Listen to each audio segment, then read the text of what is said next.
Embrace the power of knowledge at Sanskriti University, ranked first in most promising university in engineering and management in India. Visit www.sanskriti. UP में शिक्षक भर्ती मामले को लेकर court से लेकर सड़क तक बहस जारी है।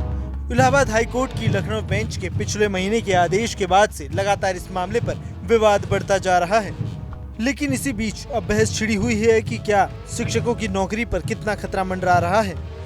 तो इस बीच अब सुप्रीम कोर्ट ने इस मामले में बड़ा आदेश दिया है। जी हां, 9 सितंबर को सुप्रीम कोर्ट ने मामले में अहम सुनवाई की है। 69,000 शिक्षक भर्ती मामले में सुप्रीम कोर्ट ने सुनवाई करते हुए इलाहाबाद हाई कोर्ट के आदेश पर रोक लगा दी है और सुप्रीम कोर्ट ने आगामी 23 सितंबर तक रोक लगाई है। उसके बाद 23 सितंबर को होने वाली सुनवाई में पता चलेगा कि आगे क्या हो सकता है। इस मामले पर सुप्रीम कोर्ट ने कहा है कि हाई कोर्ट का आदेश निलंबित रहेगा।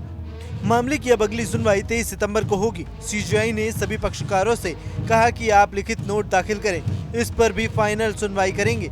कोर्ट ने दोनों पक्षों से कहा है कि वह अधिकतम 7 पन्नों की अपनी लिखित दलीलें जमा करा दें। कोर्ट ने इसके लिए 2 नोडल वकील भी तय किए हैं।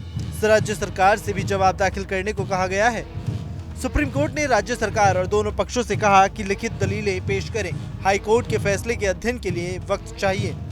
इलाहाबाद हाई कोर्ट ने अपने फैसले में जून 2020 और जनवरी 2022 की सिलेक्शन लिस्ट को रद्द कर दिया था और यूपी सरकार को आदेश दिया था कि वो 2019 में हुई सहायक शिक्षा भर्ती परीक्षा के आधार पर 69,000 शिक्षकों के लिए नई सिलेक्शन लिस्ट 3 महीने में जारी करे।